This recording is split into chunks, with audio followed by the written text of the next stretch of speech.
Human Jack Holloway, we've summoned you because we face extinction, announced High Counselor Zendu, his 7 eye stalks quivering with what passed for gravitas among the Pleiadian species. Jack Holloway slouched deeper into the too small chair designed for beings with significantly less muscle mass and considerably more tentacles. He picked at a hangnail, looking thoroughly unimpressed by the holographic display showing planetary systems being systematically decimated. Cool light show. But I was in the middle of a 3-day bender on Rigel Prime. This better be worth my time. Jack finally met the gaze of the 17 alien dignitaries arranged in a perfect semicircle before him. Their expressions ranged from disgust to terror, the usual reaction when dealing with humanity's most notorious problem solver. Counselor Grenthal, a methane-breathing Vordian with translucent skin, floated forward. The Devorians have destroyed 3 star systems in the past lunar cycle. Their logic engines calculate the most efficient path to galactic domination, and they execute without mercy or hesitation. Mim. Jack pulled a flask from his jacket pocket, took a long swig, and wiped his mouth with the back of his hand. And they're heading toward the central systems. Billions will perish, shrieked Ambassador Plex, a small avian creature whose feathers were molting from stress. Jack shrugged, still not hearing how this is my problem. High Counselor Zendu sighed, a sound like air escaping from 7 balloons simultaneously. We're prepared to offer you triple your standard rate. That got Jack's attention. He sat up straight. I'm listening. Well, we need someone to infiltrate the Devorian mothership and disable their central logic core. All of our tactical simulations indicate it's... Let me guess. A suicide mission? Jack interrupted with a smirk. Precisely. The High Counselor nodded solemnly. Our most optimistic calculations give it a 0.0073% chance of success with a 100% mortality rate for the operative. Jack stood up, stretching leisurely. His 6'3" frame seemed to fill the chamber as he cracked his knuckles. Well then, you called the right species. Specifically, the right human. You'll accept the mission? Stammered Grenthal, methane bubbles forming in their transparent head sac. Jack flashed a predatory grin. Triple my rate paid half up front, plus a new ship. My current one has too many plasma burns in uncomfortable places. But didn't you understand? It's a suicide mission. Ambassador Plex's voice reached a pitch that made several crystalline beings in the chamber vibrate uncomfortably. Jack Holloway walked toward the exit, then turned with the dramatic flair of someone who practiced cool exits in the mirror. Yeah, I heard you. Suicide mission. My question is, for who? As the doors slid shut behind him, 17 pairs of alien eyes blinked in astonished silence. 3 solar days later, Jack stood in docking bay 94, eyeing the motley collection of beings who had responded to his crew call. Most had immediately fled when he mentioned Devorian's certain death and probably no dental plan in the same sentence. But 4 remained, which was, coincidentally, exactly how many he needed. All right, let's do roll call, Jack announced, pacing in front of them like a drill sergeant with a hangover. Kraz 9, Engineering and Tech. A humanoid robot stepped forward, joints whirring anxiously. Its chassis was a patchwork of mismatched parts, and a small display on its chest flashed between yellow and red, the robot equivalent of hyperventilating. Present and functional, Captain Holloway, though I must express significant concerns about this mission's parameters. My probability matrices are showing a 99.9927% chance of catastrophic failure resulting in our painful demise. Also, I think I'm developing a rust spot that looks distressingly like my mother. Jack blinked. You don't have a mother. You were assembled in a factory. The anxiety protocols were an experimental addition, Kraz 9 explained, digits twitching. They thought it would make me more relatable. It mostly makes me imagine new ways we could all die horribly. Perfect. You'll fit right in. Jack moved on. Commander Lulu Vex, tactical? A tall, blue-skinned woman with silver markings stepped forward, standing at rigid attention. Her uniform was so crisp it could probably cut diamond, and her expression suggested she'd rather eat that diamond than be standing there. Commander Vex reporting. I want it noted that I am here under protest and only because the High Council personally requested my participation. Her 4 eyes narrowed simultaneously. Your reputation precedes you, Holloway. Chaotic, unpredictable, barbaric. In short, human. Aw, you've been reading my dating profile, Jack grinned. Glad to have you aboard, Commander. Stick up the butt. Vex's jaw tightened. That is not my designation. It is now. Next. Jack pointed at the hovering gelatinous cube. You must be Blorp. The translucent being bubbled enthusiastically, changing colors from blue to pink to green in rapid succession. Can anyone understand that? Jack asked. Kraz 9 raised a nervous hand. He says he's excited to join our doomed expedition because he's researching human cognitive anomalies for his doctoral thesis titled Self-Destructive Behaviors Across the Galaxy, Why Humans Should Be Quarantined for Their Own Good. Great, we've got a scientist. Jack nodded approvingly. And what's your specialty, Jello Shot? Blorp burbled again, turning a deep purple with yellow spots. Xenobiology, chemical synthesis, and interpretive dance, translated Kraz 9. 2 out of 3 ain't bad, Jack shrugged. And finally. From the shadows emerged a figure in a tattered cloak. As they stepped into the light, the hood fell back to reveal a humanoid with metallic skin and eyes that glowed like distant stars. Zera, the figure said simply. Weapons and spiritual guidance. Jack raised an eyebrow. Spiritual guidance wasn't in the job posting. It is a package deal, Zera replied with a serene smile. I will help you kill your enemies and find inner peace, sometimes simultaneously. Works for me. Jack clapped his hands together. All right, team. Welcome to Operation. We're probably definitely going to die, but let's try not to. First order of business, team bonding. Commander Vex looked horrified. The Devorians are less than 72 hours from reaching the Cygnus sector. We don't have time for team bonding. Jack ignored her, producing a bottle of neon green liquid. This is Arcturian fire whiskey. Legend says 1 shot gives you the courage of 10 warriors. 2 shots make you think you can fly. 3 shots actually might make you fly, but nobody remembers enough to confirm.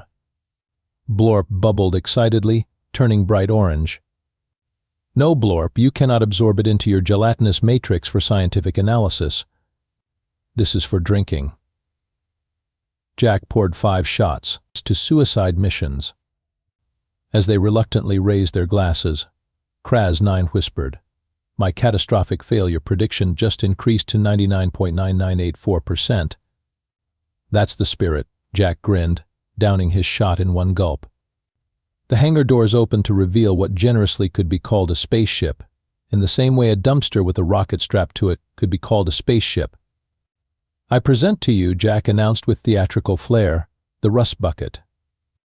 The vessel before them appeared to be cobbled together from at least 7 different ship designs, none of which were ever meant to interact with each other. The hull was scorched in patterns that suggested it had flown through at least 3 suns, and what might have once been the name was now just a smear of charred paint. That cannot be space-worthy, Commander Vex stammered, her usual composure shattered. Kraz 9's anxiety display flashed crimson. My scans indicate 17 critical hull breaches currently sealed with what appears to be, is that chewing gum? Durlaxian hull sealant, Jack corrected, patting the ship's exterior lovingly. 5 times stronger than standard sealant, and comes in delicious fruit flavors. Blorp bubbled a question, turning a concerned shade of green. He asks if the life support systems are functional, Kraz 9 translated. Jack waved dismissively. Define functional. The ship maintains an atmosphere that most carbon-based life forms find acceptable at least 60% of the time. Most? 60%? Vex's 4 eyes widened in horror. Look, Beggars can't be choosers. The council said they'd get me a new ship after the mission.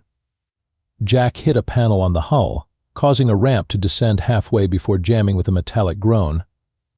Anyway, gather round for the mission brief. Inside the ship's command center, a space that looked like a space-age junkyard had exploded. Jack pulled up a holographic display of the Devorian mothership. This is our target. 2 miles long, heavily armed, crewed by beings who make Vulcans look emotionally unstable. Zara studied the display. Their defenses appear impenetrable.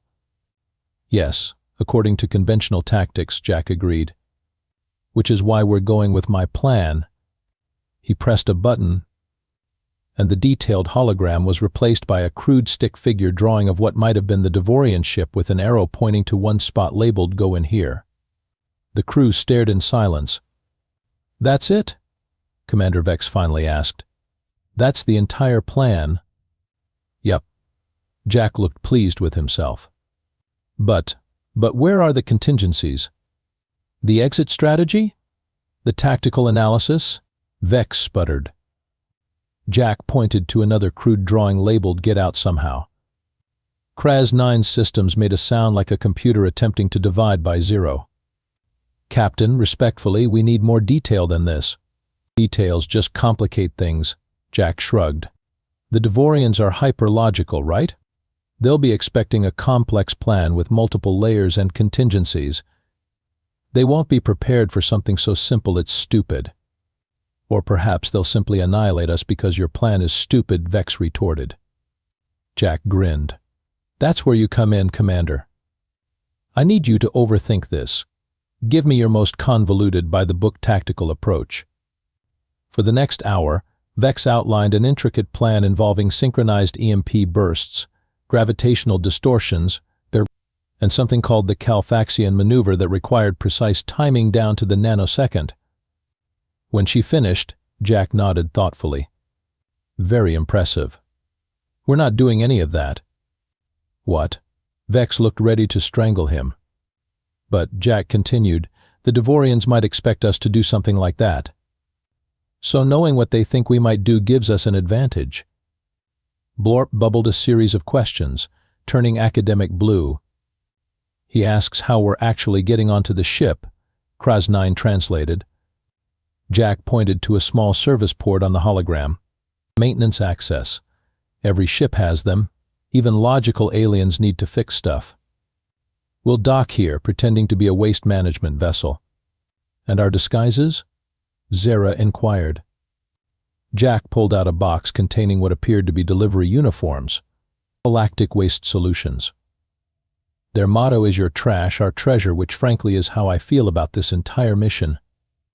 As the crew prepared for departure, loading equipment and checking systems, Kraz-9 approached Jack privately. "Captain, I feel compelled to point out that this plan has more holes than a regular cheese moon." Jack clapped the robot on its shoulder. "That's why it'll work, Kraz. Sometimes the most logical solution is to abandon logic entirely." "That statement does not compute," Kraz-9 replied, distress evident in its voice modulator. "Exactly." Jack winked. "Now help me load these high-explosive bananas into the cargo hold." "High-explosive bananas?" Kraz-9's anxiety display flashed purple, a color it had never shown before. "Yeah, they look exactly like regular bananas until you pull the stem. Then you've got about 3 seconds to throw them before boom." Jack made an explosion gesture with his hands. It's classic human weapon. As the crew settled into their positions for takeoff, Jack took the captain's chair and flipped a series of switches that made concerning noises. "Ladies, gentlemen, and gelatinous beings," he announced over the ship's crackling intercom. "Welcome aboard the Rust Bucket. Our destination, certain death or glorious victory, probably a bit of both. Our mission, save the galaxy, look good doing it, maybe steal some Devorian technology if we have time.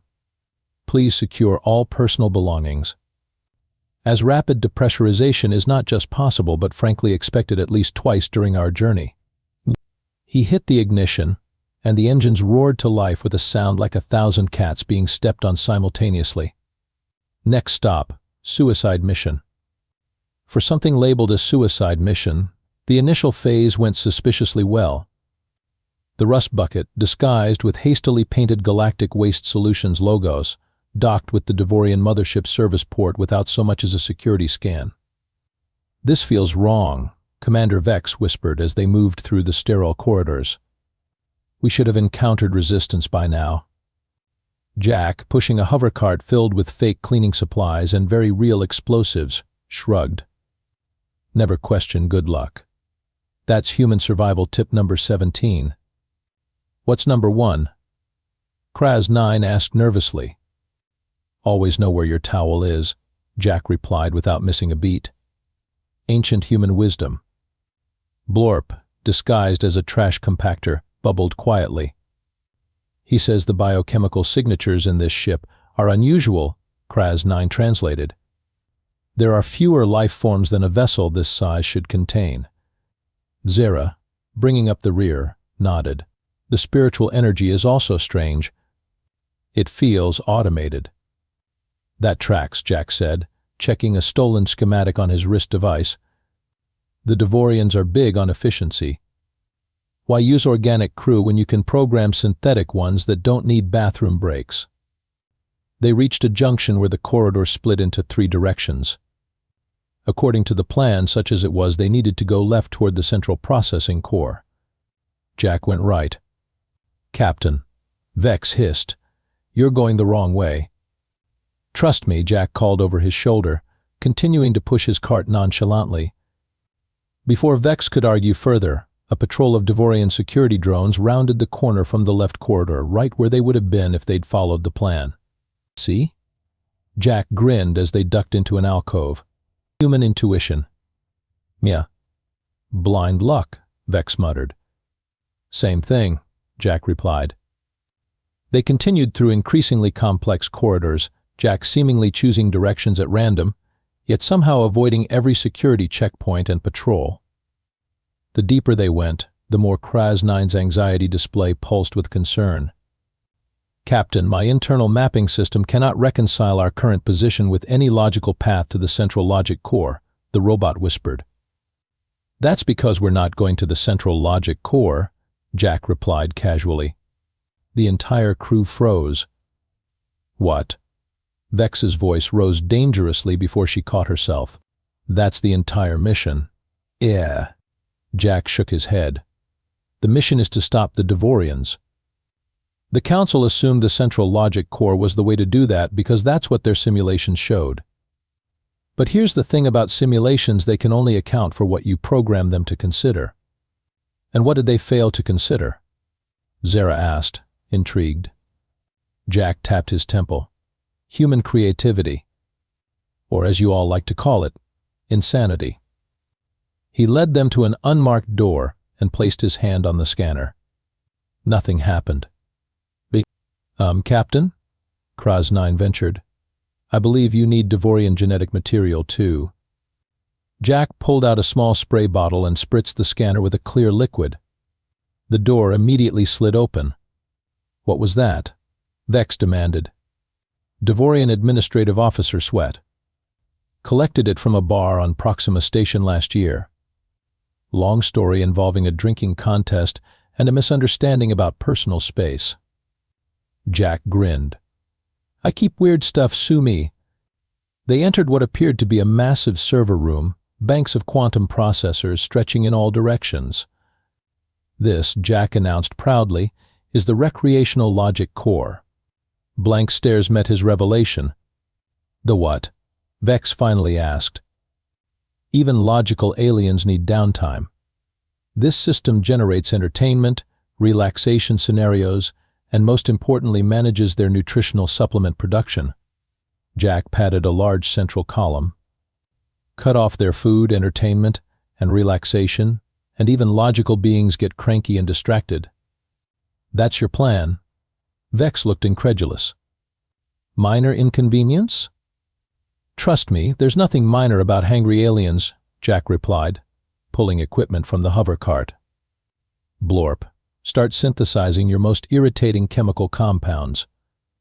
"Kraz 9, I need you to hack their entertainment feeds." "Zera, Set up those weapons I modified. And Vex. A blaring alarm cut him off. Intruder alert. Human biological signature detected. Deploying countermeasures. Oh, now they notice us, Jack muttered. Slight change of plans. Kraz 9, barricade that door. Blorp, start releasing your stink bombs. Zera, you're with me. Vex, prepare for extremely creative violence. This wasn't part of any plan. Vex shouted over the alarm. Jack winked at her. Welcome to working with humans, Commander. The doors burst open, revealing a squad of Devorian security drones, humanoid figures with smooth, featureless faces and weapons where their hands should be. This, Jack announced, pulling out what appeared to be an ordinary umbrella, is where the fun begins. He pressed a button on the umbrella's handle, and it expanded into a kinetic shield just as the drones opened fire. Alarms blared throughout the Devorian mothership as Jack and his crew fought their way through increasingly desperate security measures. They had abandoned stealth entirely, instead embracing what Jack called tactical chaos, a strategy that seemed to consist primarily of doing the most unpredictable thing possible at any given moment. Left, Jack would shout before diving right. Don't touch that.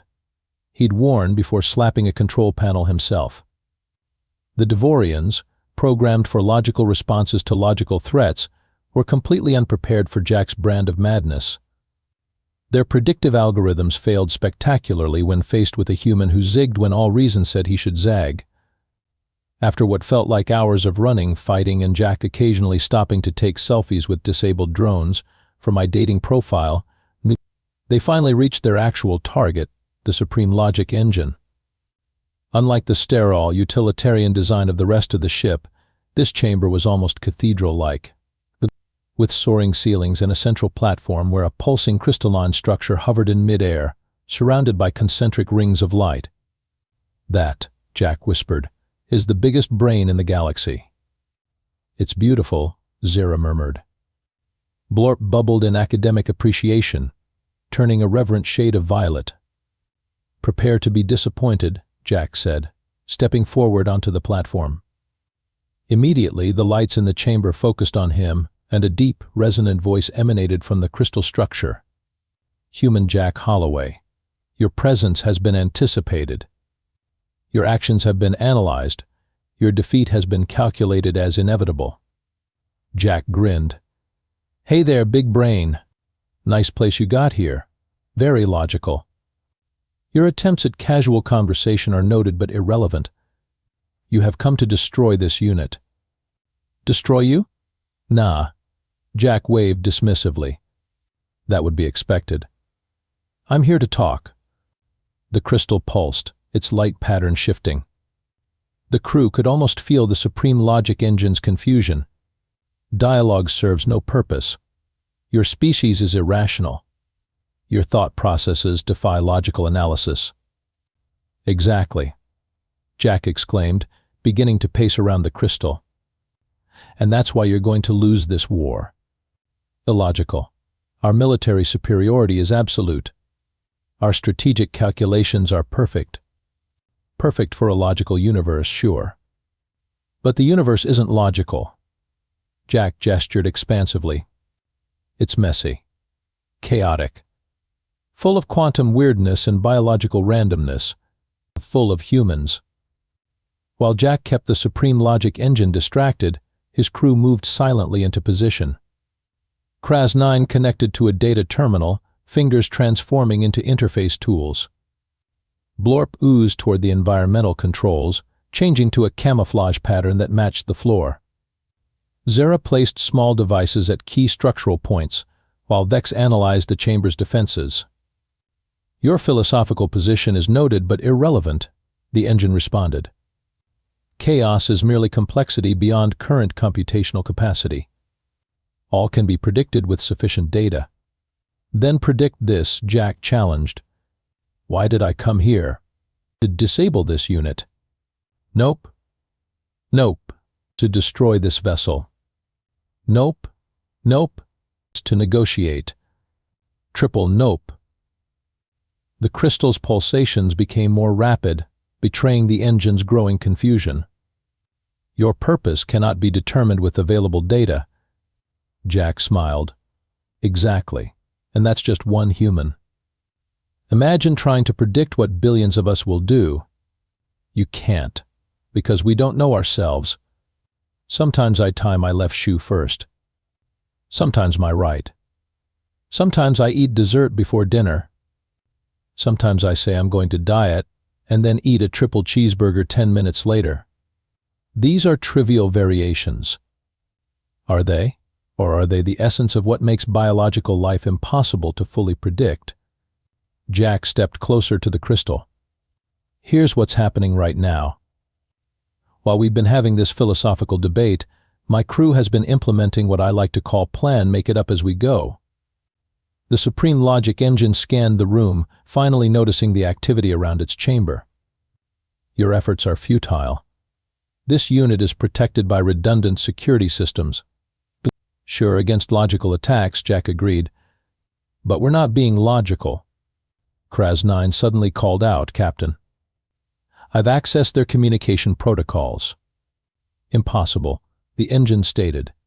Our encryption is, based on prime number sequences, Kraz-9 finished, which would be unbreakable if I were trying to decrypt it. Instead, I convinced your system I was you by sending an authentication code consisting of the lyrics to Never Gonna Give You Up translated into binary. The ancient human art of Rick-rolling, Jack explained solemnly. Works every time. Does not compute, the engine responded, its voice modulation showing the first signs of distress. Blorp bubbled triumphantly from the environmental console, turning a victorious gold color. He says he's replaced your atmospheric regulator's programming with the chemical formula for human ice cream, Kraz-9 translated. Your ship is now producing a vanilla scent ship-wide. This is irrelevant to ship function. Is it? Jack raised an eyebrow. Or is it extremely distracting to beings who pride themselves on environmental sterility? Reports began flowing into the chamber. Throughout the ship, Devorians were becoming confused, distracted, and most concerning of all curious about the strange smell permeating their previously odorless environment. Zera stepped forward. I have also completed my task, Supreme Logic Engine. I have placed quantum uncertainty generators throughout your chamber. They create localized fields where cause and effect become probabilistic rather than deterministic. Impossible. Cause and effect are absolute. Tell that to Schrodinger's cat, Jack replied.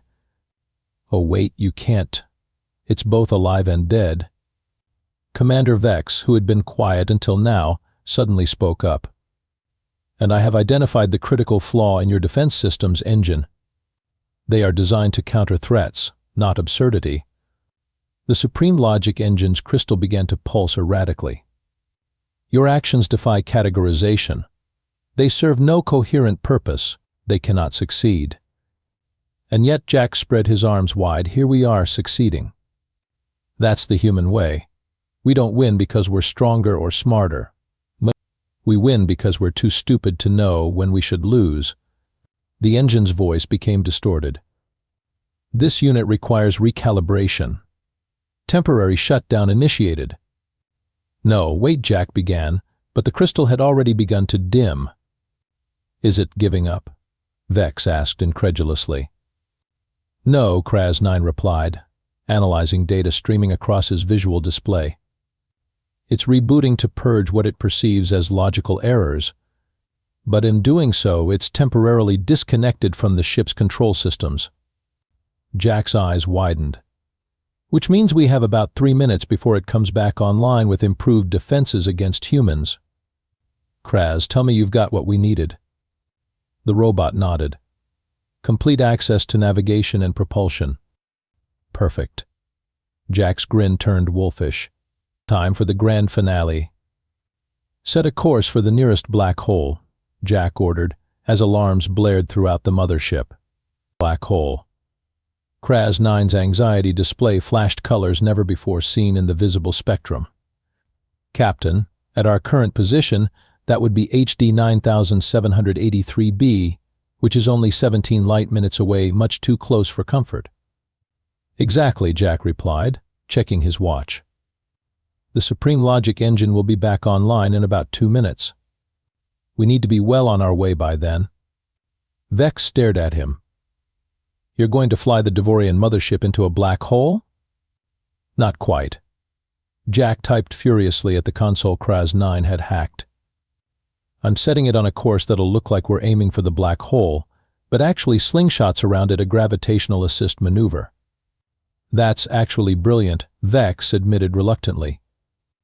The engine will override it as soon as it reboots, Jack continued, but by then the mothership will be too committed to the trajectory. Physics is a harsh mistress.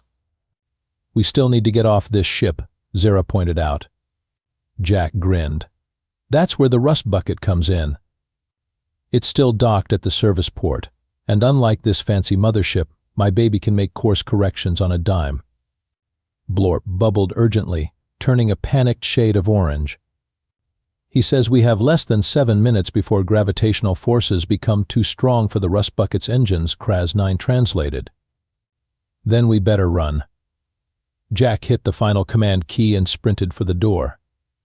What followed was the most chaotic evacuation in galactic history. They raced through corridors now filled with confused Devorians trying to understand why their ship smelled like vanilla and was heading toward a black hole. Left at the next junction. Vex called out, having memorized the ship's layout. Going right. Jack replied, diving down an alternate corridor. That's the wrong Vex began. Security blockade ahead on the left route, Jack explained, not slowing down. Sometimes wrong is right. 3 minutes and 17 close calls later, they burst into the docking bay where the rust bucket waited, its engines already humming thanks to the remote start sequence Jack had triggered. Everybody in. Jack shouted, slamming the hatch control as soon as the last crew member, a slightly squished Blorp, made it inside. The rust bucket detached from the mothership with a concerning screech of metal and immediately began shuddering as gravitational forces pulled at it. Kraz, I need everything you've got from the engines. Jack called, wrestling with the controls. They're already at 115% of recommended maximum. The robot cried, frantically working the engineering console. The probability of catastrophic core failure is... Don't tell me the odds. Jack interrupted, executing a maneuver that made the ship groan in protest. Vex, weapons. The commander's 4 eyes widened. We're going to shoot at a black hole. No, we're going to shoot at the mothership. Just enough to damage their auxiliary engines so they can't break free of the trajectory. Vex hesitated for only a second before targeting the massive vessel now falling behind them. Firing. So. The rust bucket's mismatched weapons systems unleashed a barrage that struck the mothership's engine section with surprising accuracy. Secondary explosions bloomed across its hull. Direct hit. Vex couldn't keep the excitement from her voice. On the view screen, they watched as the Devorian mothership, pride of the most logical species in the galaxy, tumbled helplessly toward the accretion disk of the black hole. It wouldn't be destroyed immediately. Time dilation would make its demise a slow-motion spectacle from their perspective, but it was irrevocably trapped. Scratch one hyper-logical alien invasion, Jack said. Finally allowing himself to relax as the rust bucket cleared the black hole's gravitational influence. Not bad for a suicide mission. 3 days later, Jack Holloway stood before the Galactic Council again, his crew flanking him like an honor guard, albeit a very unusual one. Kraz 9 still looked nervous. Blorp was cycling through celebratory color patterns. Zera stood in serene meditation. And Commander Vex actually had a hint of a smile on her face. Human Jack Holloway, High Counselor Zendu intoned. All 7 eye stalks focused on him. You have accomplished the impossible. The Devorian threat has been neutralized. Their remaining vessels, cut off from the Supreme Logic engine, have retreated to their home system. Just doing what humans do best, Jack shrugged. Causing problems for logical thinkers. The Council has authorized payment of triple your standard fee, as agreed, Zendu continued. Additionally, we have commissioned a new vessel for you, as the reports suggest your rust bucket did not survive the return journey. She got us home before falling apart, Jack said with a hint of genuine sadness, couldn't ask for more than that. Ambassador Plex fluttered forward. There is also the matter of your crew. They have requested permanent assignment to your command for future missions. Jack looked surprised, turning to the 4 beings who had shared what should have been a suicide mission. Really? Even after all that? Kraz 9 shrugged mechanical shoulders. My anxiety protocols have determined that while traveling with you dramatically increases the probability of death, it also exponentially increases the probability of having stories no one will believe. Blorp bubbled enthusiastically, turning a determined blue. He says his thesis on human cognitive anomalies is now a guaranteed publication, Kraz 9 translated. He needs more research data. Zera simply smiled. Where else would I find such perfect harmony between chaos and purpose? Commander Vex stepped forward, standing at attention. And I have submitted a formal request to the Galactic Defense Force to create a new tactical doctrine based on human unpredictability. I require a human consultant. Jack looked at each of them, then back to the council. Well, I guess I have a crew now. And my new ship better have cup holders. Good ones, not those flimsy things that break when you hit atmospheric turbulence. As they left the council chambers, Councillor Grenthal floated after them. Human Holloway, there is one thing I do not understand. You knew it was a suicide mission, yet you accepted immediately. Why? Jack smiled, but this time it wasn't his usual sarcastic grin. It was something older, something that hinted at the indomitable spirit that had taken humanity from a single planet to the stars. Because that's what humans do. When someone says something's impossible, we take it as a personal challenge. When someone says we can't survive, we survive out of spite. The universe keeps trying to kill us, and we keep refusing to die. He winked at the bewildered counselor. Besides, I never believed it was a suicide mission. But our calculations didn't account for human stubbornness. Jack finished with a wink. Or creativity.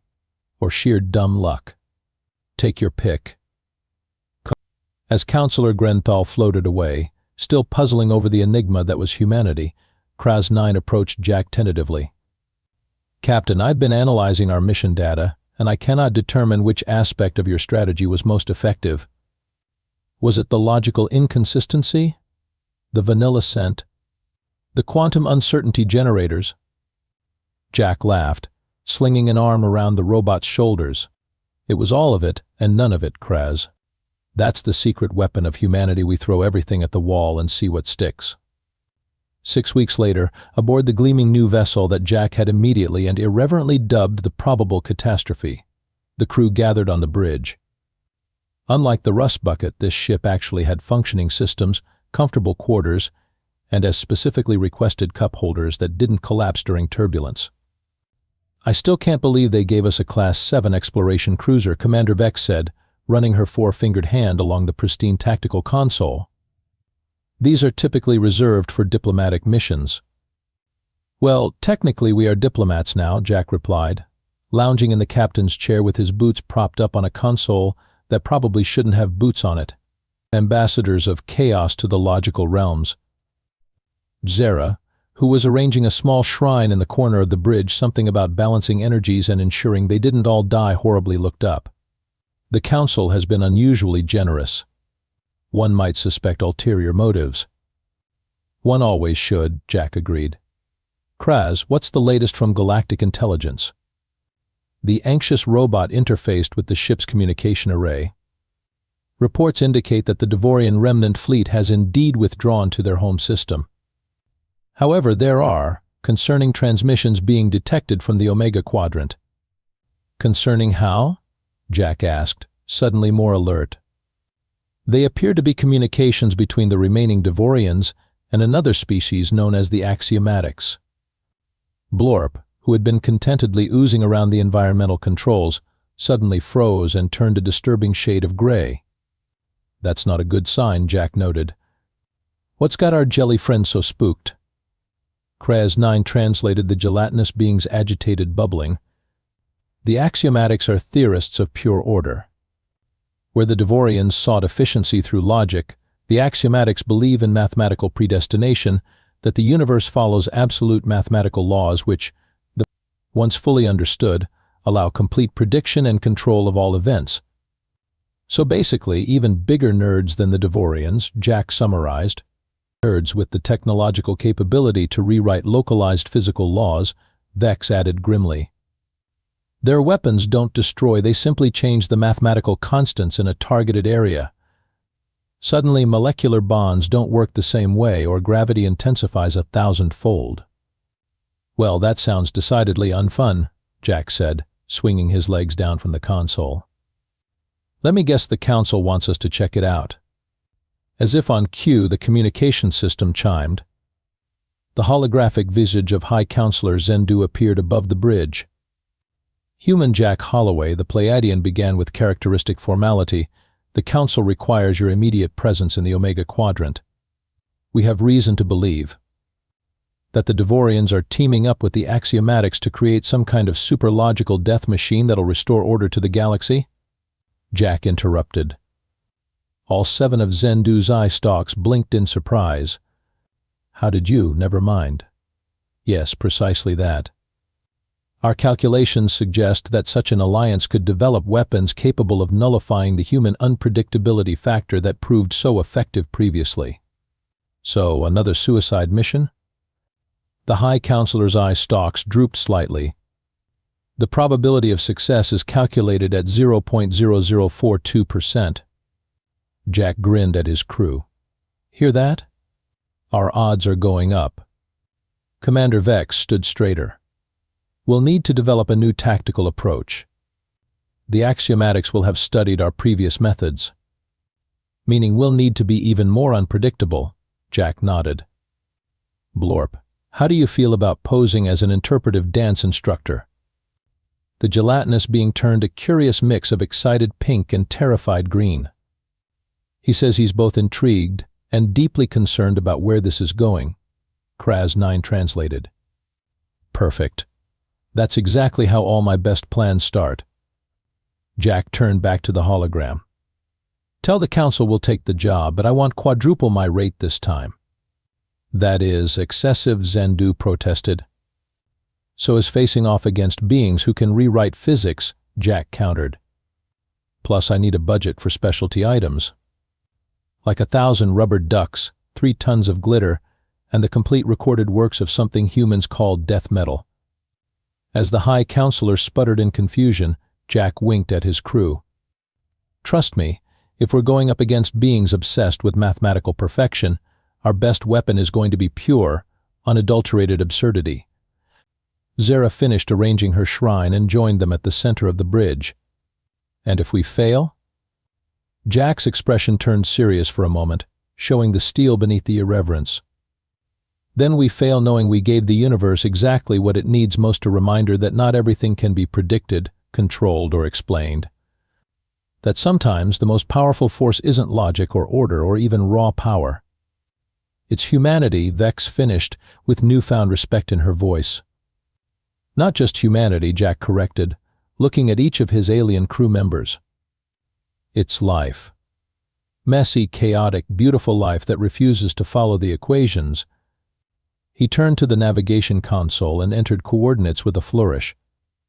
Next stop, impossible odds and certain doom. Kraz 9's anxiety display flickered between red and yellow. My probability matrices now calculate our survival chances at approximately 0.0043%. Progress. Jack declared cheerfully as the probable catastrophe's engines hummed to life. Now, who wants to help me fill the axiomatic central computer with cat videos? As the ship accelerated toward the stars, Jack Holloway leaned back in his captain's chair, a contented smile on his face. Some beings in the galaxy sought perfect order. Others craved absolute power.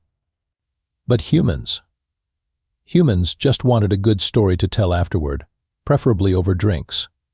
And this one was shaping up to be a classic.